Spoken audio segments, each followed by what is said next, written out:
Hello! Hi ate! Ayan, sobrang, oh my goodness, kakauwi ko lang and grabe.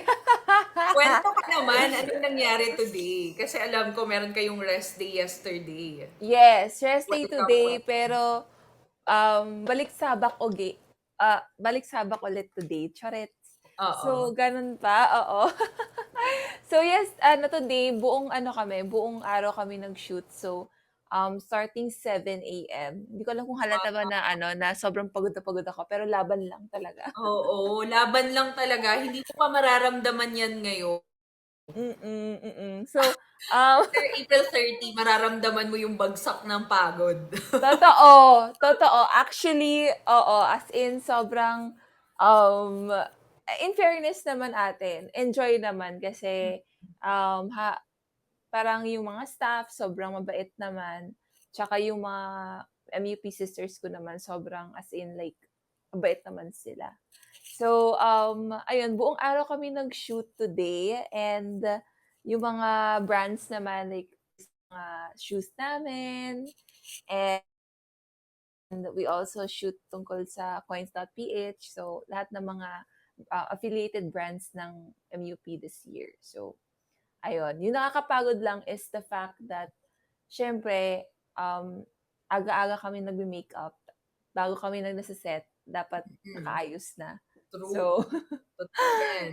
Isa yan sa mga oo. training grounds, kaya they wonder why Miss Philippines is always so ready and, pagdating sa mga international competitions because here pa lang doing the competition, grabe na yung training grounds natin. Every day you have to be ready, you have to, 'di ba, talagang wake up like a queen talaga. Walang oras sa araw mo na hindi ka pageant ready. Konti na Totoo, lang, konting totoo. polish na lang talaga ginagawa pagdating sa international competition. But ikaw ba, are you a pageant girl since you were young? I joined naman sa local municipality namin doon sa Davao Del Sur. So, I joined there tapos I didn't like sobrang wala talagang training sa walk and all that. I never really got a chance to had proper training at that time. Of course, yung mga simple duck walk lang naman. Hanggang dun lang. Pero when it comes to mga hip movements, yung mga technicalities, hindi katulad this year na parang ano ba yung weight transfer. Alam mo Mhm. yon parang all these things, um, it was basically ang daming bago na natutunan ko this year. Mm-mm. But yeah, I did had pageant experience and iba po talaga pag nasa probinsya ka compared kapag nasa national stage ka na talaga. Kapag nasa national stage ka na kasi parang kailangan pagkagising mo na lang talaga kahit pagod ka, kailangan may will ka na at determinasyon para, manalo 'no or Correct. talagang ready ka. Dapat Mm-mm. queenly ready ka, 'di ba?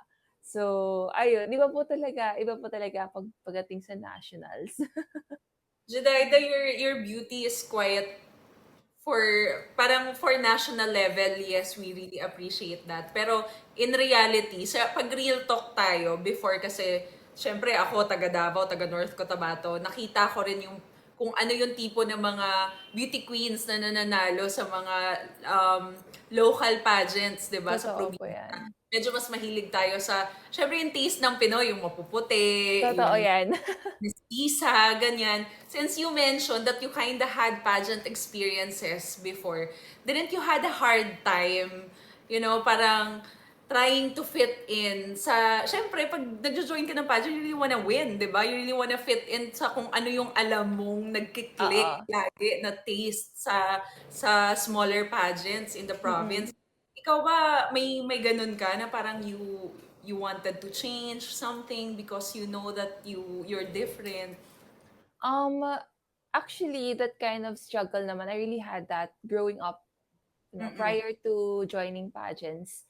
Kasi, of course, once you come into, ewan ko, growing up naman talaga, I really had felt the pressure na, syempre, to have straight hair, to have Right, lighter skin. Kasi, right. let's face it talaga, it's more accepted, it's more accepting to have fair skin and, yun talaga yung standard ng beauty. Mm-mm. So, like even now na parang a lot of people say na, "Uy, diverse beauty, we're already accepting morena skin." 'Di ba a lot nga ng mga contestants natin, even joining to even now provincial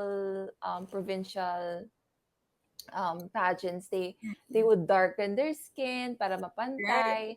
Oo. That's now, and then parang ang dami pang comments na nagto-throw sa akin na why is it na bakit ina-advocate ko talaga na about, accepting, um, basically morena skins, really accepting diverse beauty, kung bakit one of the strongest advocacy I have is really about curly hair, and Right. really accepting ngayon, accepted na siya ngayon compared Mm-mm. to last time na parang hindi siya accepting talaga. Well, Mm-mm. kasi ano, Ate MJ, parang the reason why I really have that strong advocacy was because I don't just represent yung mga community na curly hair lang, na parang darker skin lang.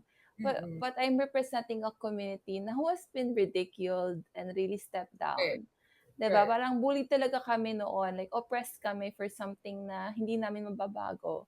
So, it's really more about, parang survival na lang talaga kasi it's not just sa beauty pageants, eh. It's even coming into I remember waking up in the morning and going to school tapos wala man lang akong friends kasi sa itsura ko. Or Really? yeah, talaga I never really had friends.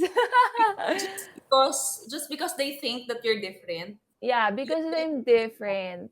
That's really true. Parang, yeah, kasi yung mga it girl namin sa school talaga. I mean, of course, God bless yung mga classmates ko ngayon. I Oo. forgive them, like whatever it is. Pero it was a very traumatic experience. I would wake up every morning na parang I didn't really had friends because of the way I look. So ganun parang, and moreover kapag sa ibang countries na talagang it's really even a lot worse. They experience a lot worse situations and scenarios compared to dito sa Philippines. But it does not exempt the fact na talagang it's a real issue, Yes. Yeah. Oo. Kasi I Mm-mm. remembered yesterday we had Celeste. She's half Italian. You're half Solomon Islander. Solomon Islander. So, sorry, hindi ko alam kung nasaan ba yun. Oo. It's Saang ano, continent ba ang Solomon Islander? Kung hindi nasa Oceania naman po siya ate, yung malapit sa Papua New Guinea, malapit sa Australia, malapit sa New Zealand, yung mga islanders talaga. So, I would wow. yeah, to those who doesn't know where it is, I always refer to them the movie Moana.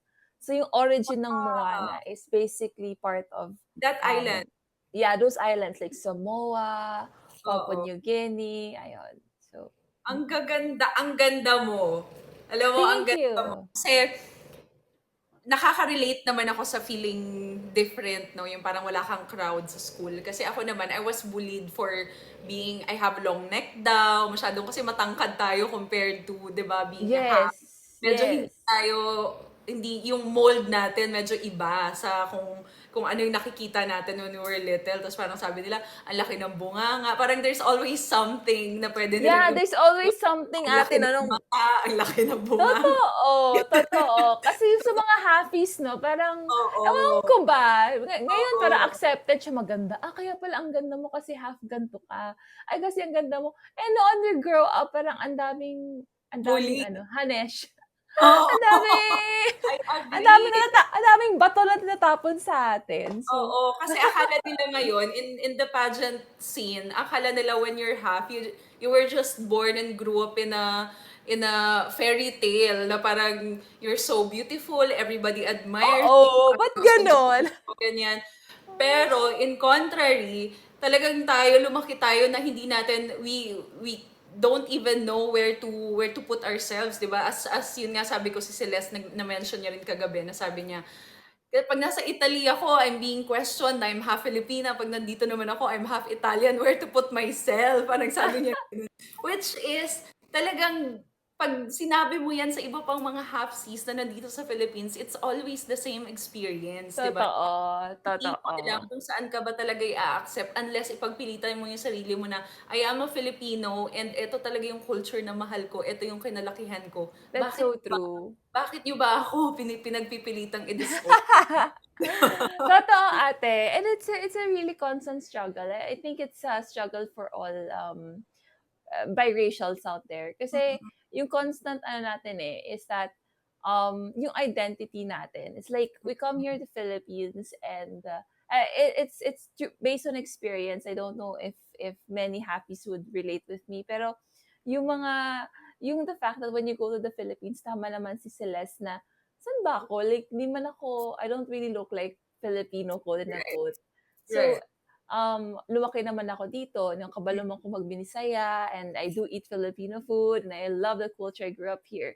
But I'm not really accepted by my own community. And when I go to Solomon Islands, and majority of the people there do have darker skin, but I don't speak much of the language. Although Right. I can speak a little bit, pero hindi naman ganun ka-redundant because I'm not homegrown. So, Oo. there's this always constant, more like a struggle naman talaga when it comes to identities. Pero, this, it's ano kumbaga parang it's just a battle of having the best in the world, the worst of both worlds talaga.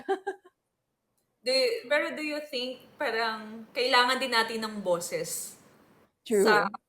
in the na 'di ba? Kasi I think those are the issues na hindi natin masyadong napag-uusapan. Actually. Pero it's a constant complaint ng mga pageant fans 'pag ang nanalo na naman ay half na naman. Parang Totoo. sasabihin na naman nilang bias, na parang she had the upper hand because she's half, na pwede bang hindi naman yan, alam mo yun, basehan ng pagpili ng Totoo. mananalo. It's not Totoo. because she is half.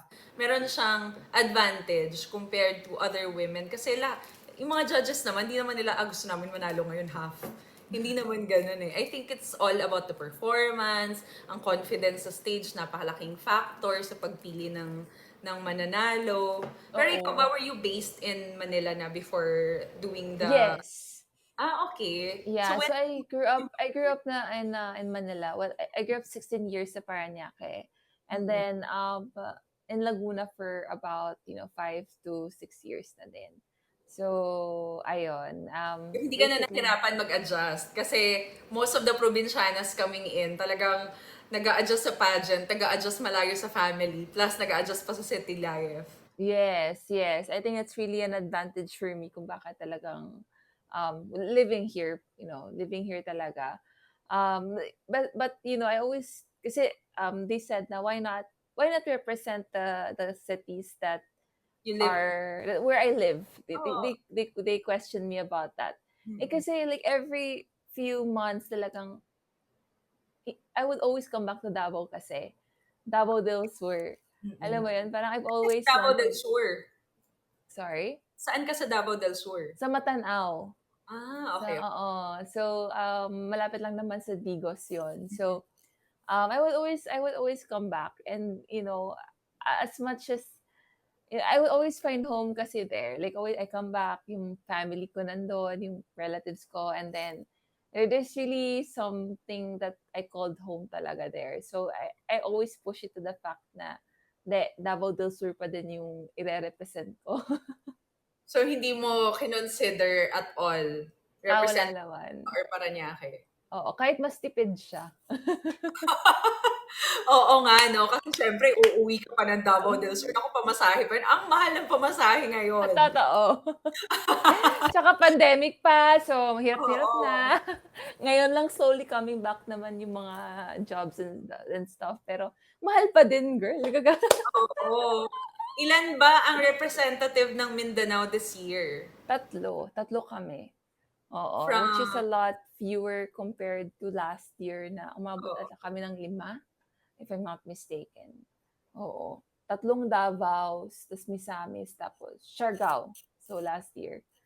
Mm. And then this year's, may Jensen ba this year? Walang Gensan. Tapos I've heard that Davao City backed out, before, Ah, to 50.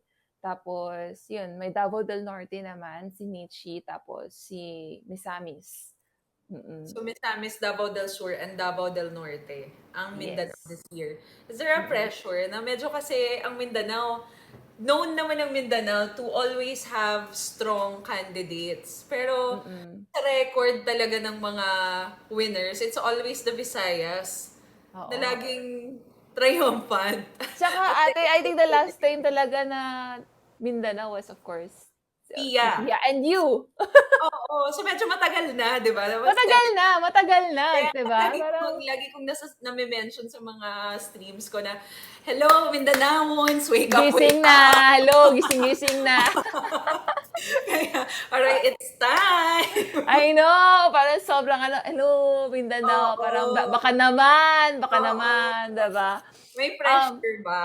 yes naman ate, of course naman. There's this pressure kasi ako talaga gusto ko talagang, ma-lift up yung region natin. Kasi honestly, I'll be very honest naman talaga na iba talaga yung the real life, what the real life happening in Mindanao, alam mo yun? Right. Kasi minsan nagtataka sila na, ito ganito dapat, this is what Philippines is, they showcase Luzon, Visayas, pero Mhm. there's really a whole different world in Mindanao.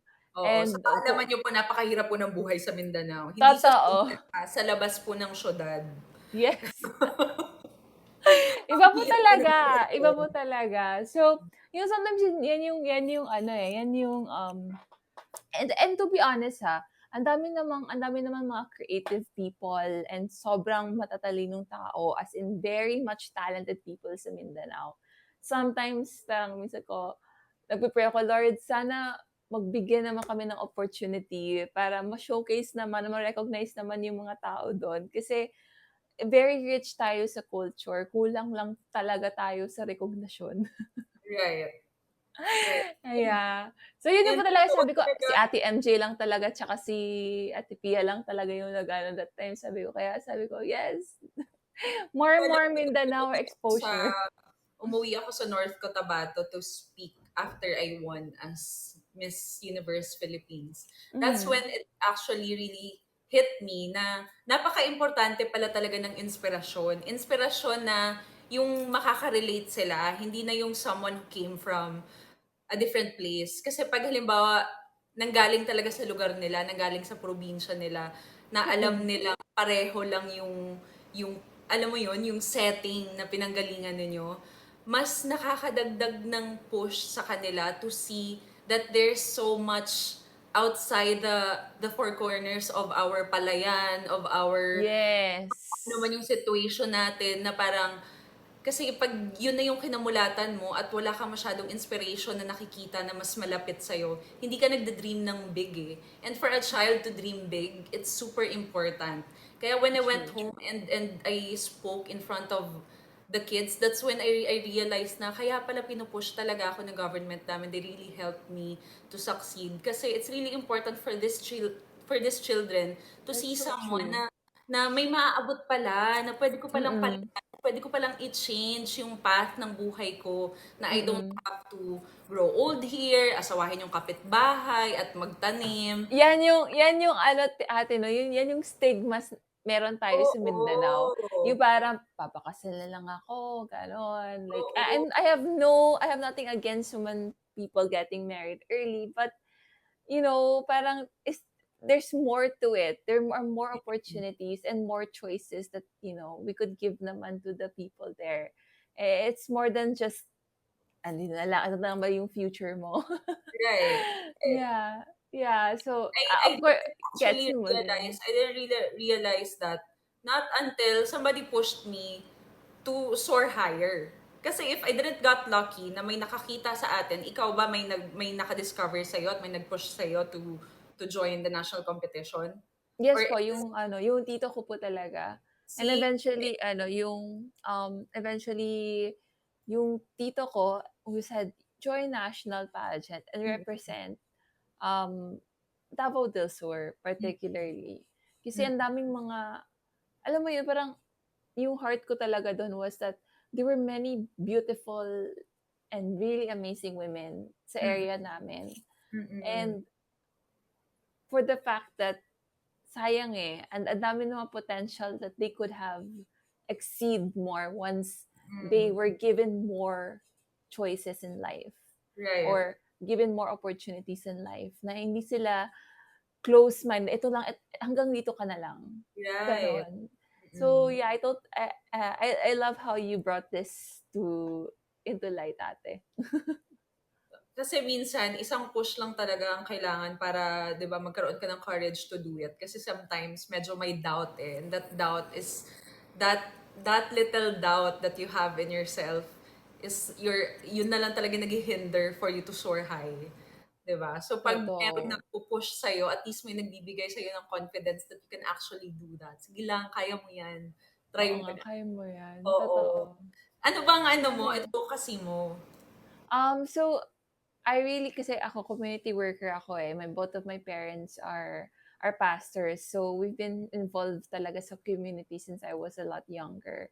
So hi, hello Patrick, shout out muna ako sa lahat ng mga viewerships Shoutout, diyan. shoutout mo yung mga supporters mo watching us. Oo, yes, kanina pa sila actually. And ayan, Chewy, hello, hello, hello. Slowly lang sila. Pero yes, guys, dun lang kayo. Like, very much appreciate kung dun lang kayo and support. And please do drop virtual gifts for Ate MJ. Um, but yeah, my advocacy is really to strengthen family values. I think that's one thing na meron talaga, na-resonate yun sa heart ko. Kasi, alam mo yun, parang ako, I'm so blessed and privileged na meron akong parents who help me talk about mental health, diba? Mm-mm. Who at the very young age I was taught already um, what love and what sex is, like sex education. Right. And that's why lumaki ako na parang open-minded na talaga ako ever since. And I'm quite frankly aware already. Third, I've so blessed my parents taught me na, oy, you basically the importance of character. And Mm-mm. that's one thing that I'm super, super blessed na, grabe, I wish many of these families na would have this kind of opportunities for their children to talk about their mental health, to know about um, what sex is. Because I know, ako personally, I've dealt with teenagers who got impregnated in a very, very early age because of out of their curiosity, out of they didn't had proper guidance with their parents kasi binabayaan lang sila.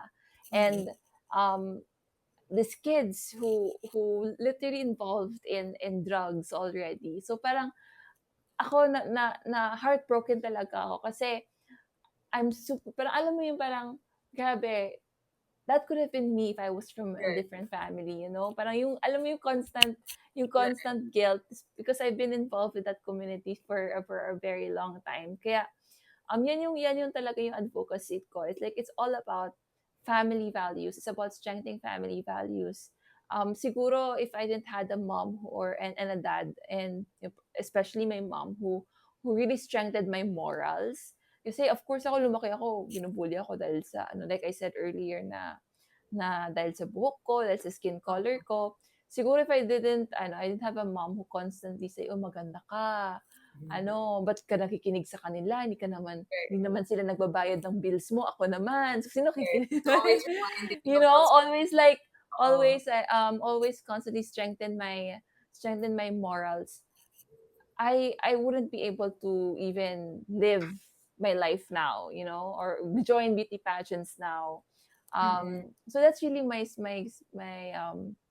advocacy. It's all about family. Mm. And I think you know what's lacking with most of the family and what you were blessed to have is communication in the family. That's so Kasi true, there's ate. a lot of families, especially in the province, na wala talagang communication. It's so hard for the children to communicate to their Yes. parents. Dahil parang in the first place, the parents doesn't make it, you know, the environment easy to open up, easy to talk So about true. matters, yung mga. So I think ako naman kasi I grew up away from my parents. So basically, obviously, communication has been very, very hard. And I really believe na isa talaga yun sa napaka-importanting That's maging so core true. ng family, yung communication, that it's, you're comfortable to say things that are scary for you, to say Mm. things that you're, really passionate about or happy about, na alam mong it might be against to what your parents wanted, kasi doon talaga nag-uumpisa yung curiosity, yung you're gonna look for answer outside the house, you're gonna Totoo. ask your friends, or sa social media ka maghahanap ng validation because you can't That's get so that true. sa loob ng Mm. bahay. Yeah. And yeah, it's really, now that you mention it, oo nga, lalo na sa mga probinsya, syempre, if, for example, when a kid or their children would say na, "Uy, I'm depressed, I have, Mm. anxiety and all that," or isipin ng mga parents nila na, "Eh, hindi, ano ka ba? Ang dami ko na binigay sa'yo." And, parang, "Why do you have to feel depressed?" And it's really because they lack the knowledge thereof, yung ganon. And, Mm. I just wish na um, there will be more facilities, which we've been affiliated sa organization naman sa church namin for quite some time, that really help families to talk about this issues. Mm. And um to be, kasi may mga social workers din na kung we helped. And these social workers, one thing I'm really proud of, there were also kids before who came from nothing talaga, and now they turned, and I grew up with them, and they become the transformation they wanted to see, na parang, just because I didn't had the opportunity to talk about this with my family does not mean that I want other families to talk about it more often. Right. So they help other kids and also families then. Sabi ko, kung kaya pala eh. Alam mo yun, parang, if this can happen, siguro naman, if we shed more light about these areas, a lot more people would become become like them too. Mm. So, kaya sobrang sabi ko, grabe, in times na pagod na pagod, I'll be very honest, Ate MJ, sa lahat ng mga communicants dyan, pagod na ako today, ang daming kong shoots and all that. Oo. Pero sabi ko, ay nako, enjoyan ko na lang to, kasi there are more important things to work on to than just sulking here, muni-muni, ayoko Right. na. Yeah. Ayoko na and Pero all alam mo, that. sabihin ko sa'yo, I know that you're very tired today. Mm, Just ignore it muna. Kasi yung totoo. pageant, Suck it yung up. pageant journey na to, sobrang short and super fast. When I was Yes. doing my Ayan, pageants share for naman, the third Ate time, MJ. for Oo. the third time, ha, I really, even during Miss Universe, as much as possible, gusto kong i-stop yung time because I wanna savor every minute of it. Because I know na Yes. yung pageant journey mo is too short. It's super short that you So can't true. Oh my God, yes. as in isang blink lang ng mata mo tapos na, you're gonna cry at the pageant night and it's happening and it's over. So So true. parang if you're just going to, welcome those emotions na I am so tired and I wanna give up now, then Yeah. you're not present. You're not going to Totoo. That's that so journey of true. yours. So ang dami mong mamimiss eh. You have to be present and just have to let go of that feeling na I know that you are tired and sometimes na panghihinaan ka ng loob because you're not getting the attention that you hope and wish that you're getting, or the support that you wanted and hoping Constant. that you're getting. So okay lang yan. You just focus on you, you do you, and as long as you're shedding light on something that you believe in, So true. go for it. Gawin mo yan. Totoo yan, ate. I couldn't agree more. As in, when you said those words, I couldn't agree more. Kasi, I didn't, as much as I say I enjoyed, kasi last year nag-join ako, di ba? The Mm. second ko na to. Yan yung na-missed out ko. Mm. Parang sabi ko, I was always worried. I was always, Right. parang filled with anxiety na ano ba yan? Parang, bukas 7 a.m. na naman yung call time, 7 a.m. Parang, I always constantly, complain. Oo. And, I always, and eto pa, parang napansin ko sa gallery ko, I didn't take much pictures na I should have. Alam mo yung Oo. parang dapat Memories. memories. Sabi ko, teka, like, alam mo, sabi ko, ang dami palang memories na missed out ko last year. At alam mo yan yung assignment ko every single day. Kahit pagod na pagod ako, I really have to take at least 10 pictures a day. 10 Yes. pictures kasama with my sisters, mga staff, and all that. Kahit, uy, selfie muna tayo and all that. Kasi I never, one day I'm gonna look back at this journey talaga. And it's so true. Napaisip din ako just a while ago. I was like, of course, I was so tempted to dwell on my tiredness. Pero sabi ko sa sarili ko, teka, a few days na lang, preliminaries na namin. Wait Yes. a second, ano nga pala, in a few days, ganito na pala. Para ako, it's already announced na magbubora kami. Teka Oo. lang, parang, parang teka lang, nga pala, magbubora pala kami, no? Parang, nga pala, Diba?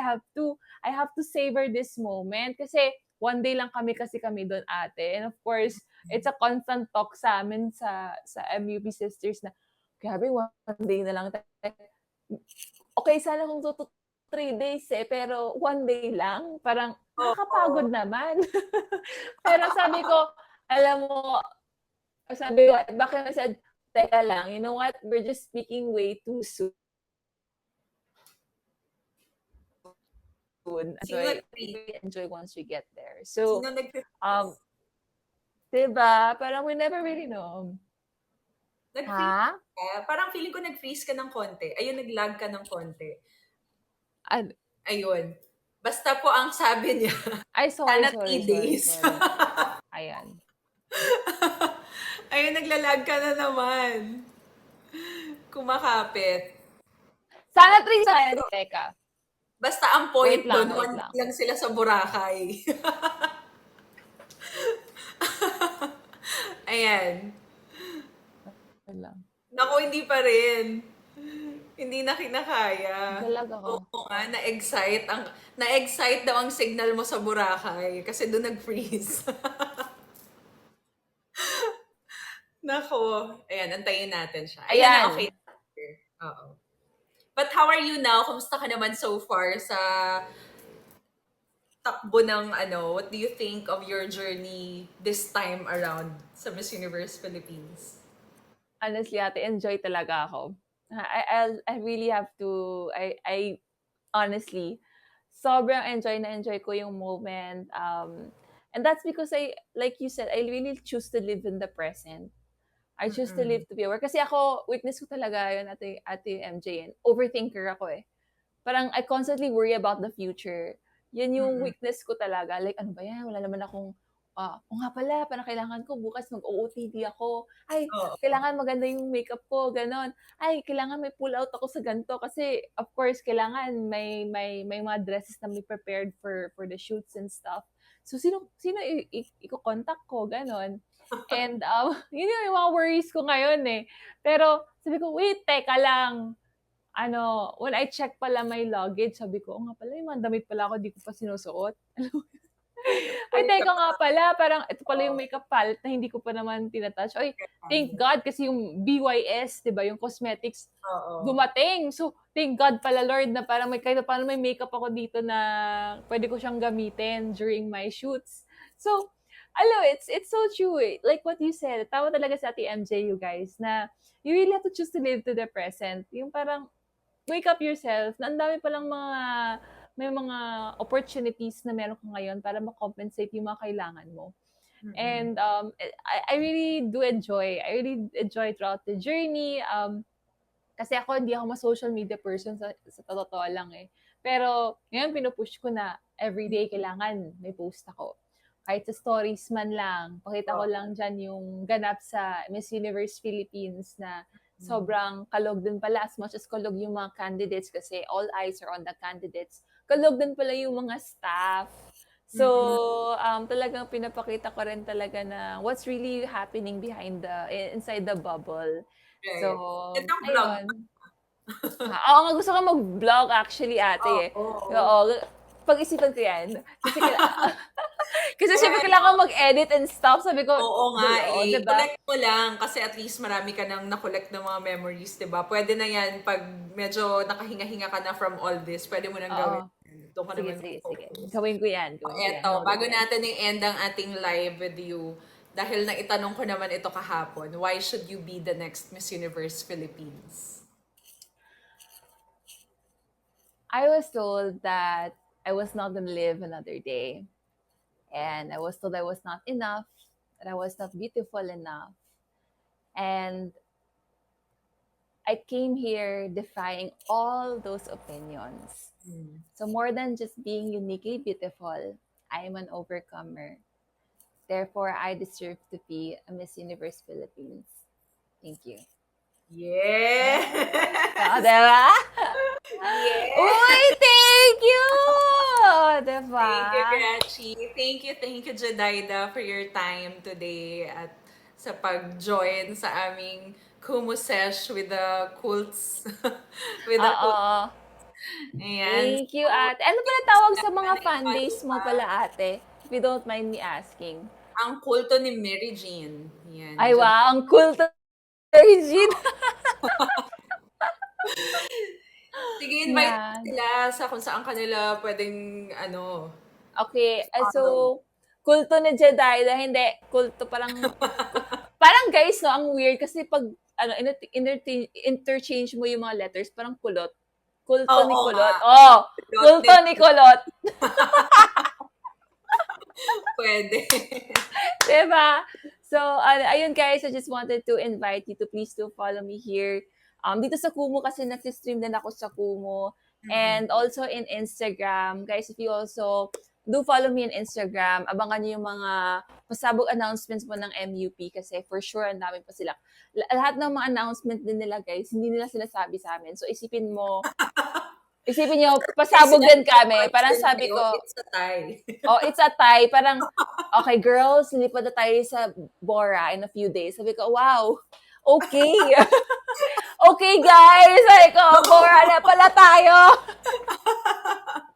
Ganun lang, di ba? Ganun lang. Sabi Go ko, and go. okay. Parang, doon lang sa Telegram. Okay, ito yung ticket nyo. May tickets na kami and all that. So, Oo. abangan nyo guys. And also, please to support all my beauty queen sisters as well. Kasi we'll be competing na, if you guys don't know, the preliminaries also be happening live sa The Cove. So, secure your tickets and as well, kapag hindi kayo makaabot sa The Cove, at least sa finals night on April 30, secure na yung tickets nyo kasi paubos na. Isipin nyo guys, yung VIP tapos ubos na. My gosh, like, my gosh, my gosh.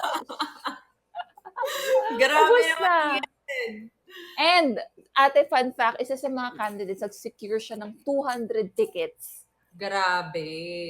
Gen Ang Ad lang yun. So, guys, alam nyo na, magbumili na talaga kayo kasi paubos Oo. na talaga yung mga tickets. Syempre, may tatalong tayong Miss Universe. And of course, Ate MJ, for sure nandun ka. Ako hindi ko pa sure. Baka hanggang gate lang ako. Hindi! Dapat nandun ka. Siyempre, always present yan si Ate MJ. Eh. Itatry natin yan. Siyempre, excited ako mag-cheer sa inyo kasi ako talaga, suporta talaga ako sa ganda at talentong Pilipina. Alam naman ng lahat yan. At good luck sa'yo, Jedida. And mag-rest ka na, mag-beauty rest ka na. Good luck sa lahat, to the rest of your Miss Universe Philippines journey. Enjoy mo yan every day. And thank you for your time and being with us today. Thank Thank you! you so much, ate. Pwede mo mong Bye! selfie naman with you. Oo naman. Okay, okay. Smile. Oh, di ba? Ganon.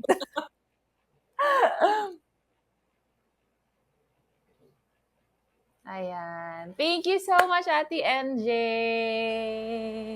Thank you! Bye! Bye. Ayun!